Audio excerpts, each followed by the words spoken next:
મીઠી મધુરી વાત ભાગ 63 વચનામૃત આવ્યા છે આજે મધ્યનું 31. હા, અને તારીખ છે 17/2/2026. પ્રાગજી દવે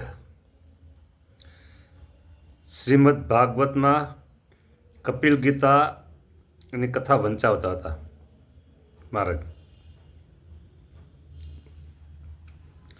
પછી કથાની સમાપ્તિ થઈ ત્યારે શ્રીજી મહારાજ પરમહંસ પ્રત્યે બોલ્યા, હરિભગત પાસે નહીં.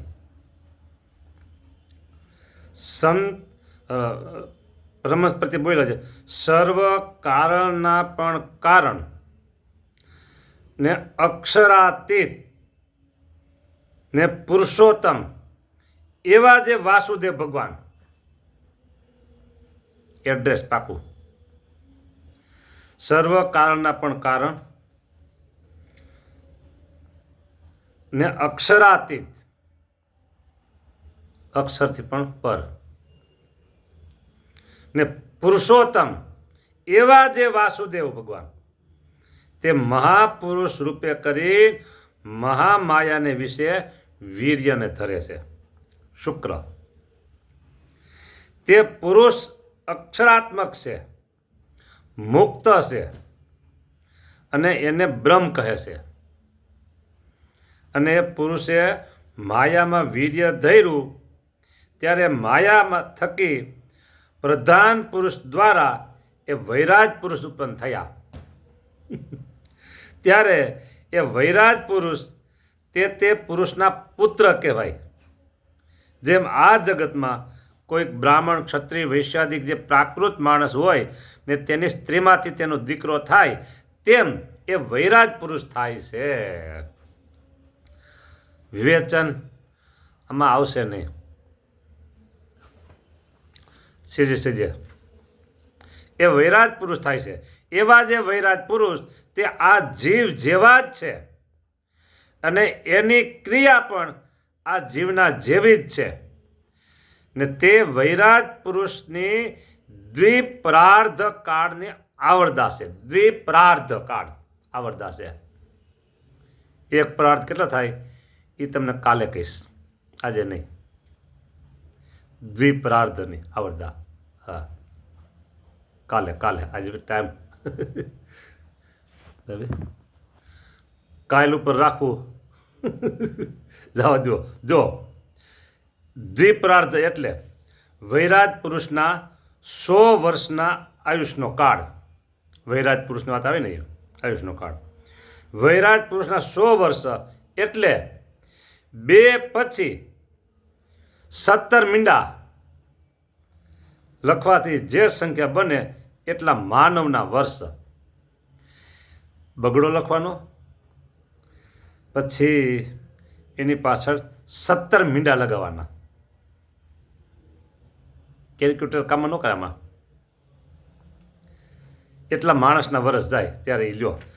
દ્વિપરાર્ધ ની આવરદા છે વૈરાજ પુરુષની. ઓહો, અબજોની અબજો પેઢીઓ, આપણી અબજોની અબજો પેઢીઓ વહી જાય, ચિંતા કરો માં કાંઈ.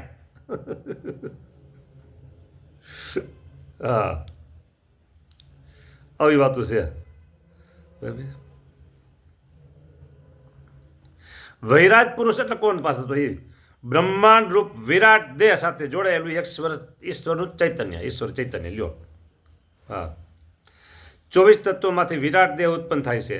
તેમાં જે ઈશ્વર ચૈતન્ય આત્મા રૂપે હોય છે તેને શાસ્ત્રમાં વિરાટ પુરુષ, વૈરાજ પુરુષ, વિરાટ નારાયણ, વિરાટ બ્રહ્મા વગેરે નામથી કહેવાય છે.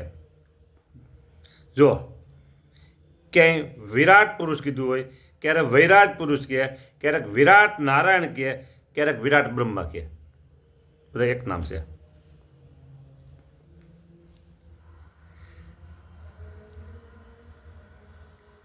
આખું બ્રહ્માંડ છે ને 14 લોકોનું, એ એનું શરીર છે. હા, એટલે આમાં બહુ ઊંડું ઉતરવાનું માપમાં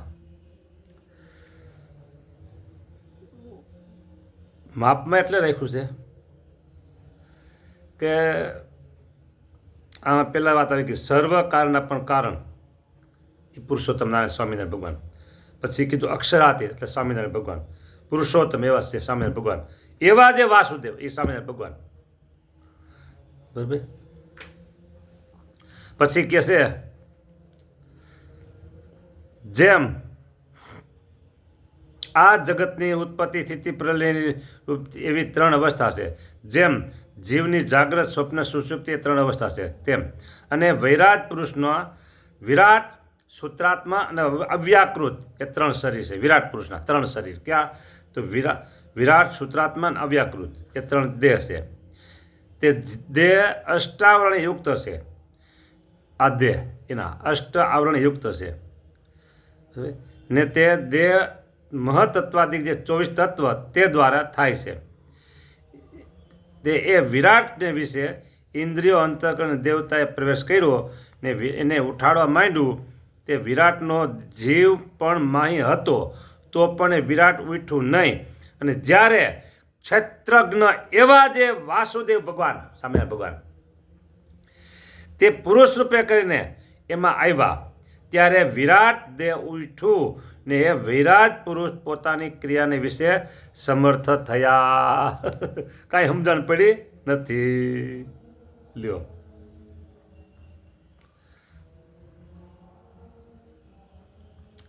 થોડુંક અઘરું છે. હા થોડુંક અઘરું છે.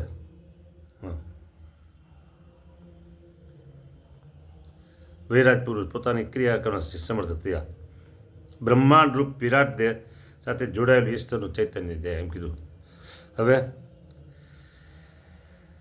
શ્વાસ હું લઈ લઉં લાંબો, કારણ કે લાંબો શ્વાસ લેવા જેવી વાત છે આ બધી. જ્યારે ક્ષેત્રજ્ઞ એવા જે વાસુદેવ ભગવાન તે પુરુષ રૂપે કરીને એમાં આવ્યા ત્યારે વિરાટ દેહ ઉઠ્યું ને વિરાટ પુરુષ પોતાની ક્રિયા કરવાને સમર્થ થયું.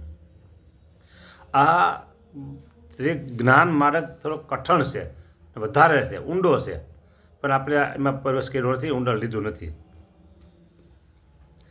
હવે એમાં સહેલી વાત આવશે એ કહી દઉં. જીવ એમ સમજે છે, સમજો મારું સ્વરૂપ તો મારું સ્વરૂપ બધા એમ સમજો મારું સ્વરૂપ કયું માયા થકી મુક્ત ને પર એવું જે બ્રહ્મ તે છે. કાલે આવ્યું હતું ને શુદ્ધ પ્રકૃતિ શુદ્ધ ચૈતન્ય બ્રહ્મ એ બરાબર. મારું સ્વરૂપ તો માયા થકી મુક્ત છે, માયાથી મુકાઈ ગઈ છે, અને પર છે, માયાથી પર છે પાછું એવું જે બ્રહ્મ તે મારું સ્વરૂપ છે.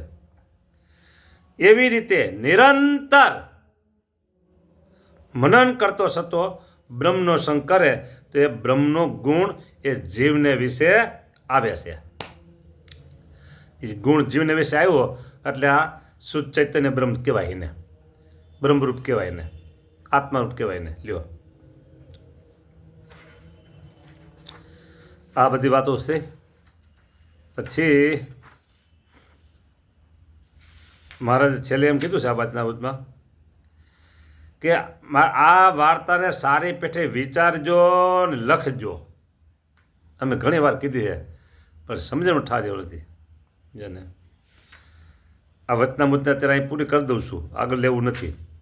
હા એવી રીતે વાર્તા મહારાજ કે અમે ઘણી વાર કરી છે એવો, પણ એનું મનન કરીને સારી પેઠે પોતાના અંતરમાં ઘેડ બેસાડતા નથી. એટલે શાસ્ત્રના શબ્દને સાંભળી સમજણમાં ઠા રહેતો નથી હો.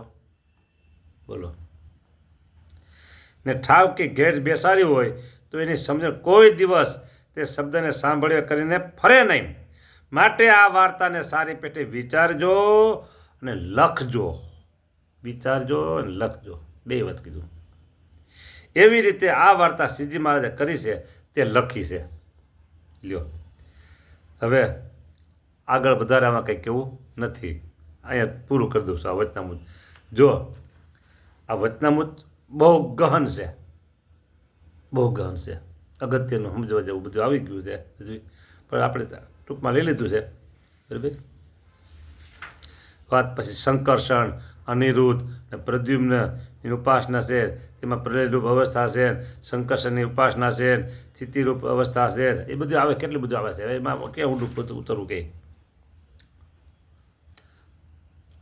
જેટલું જોતું જેટલું હવે કહેવાય ગયું છે. જય સ્વામિનારાયણ.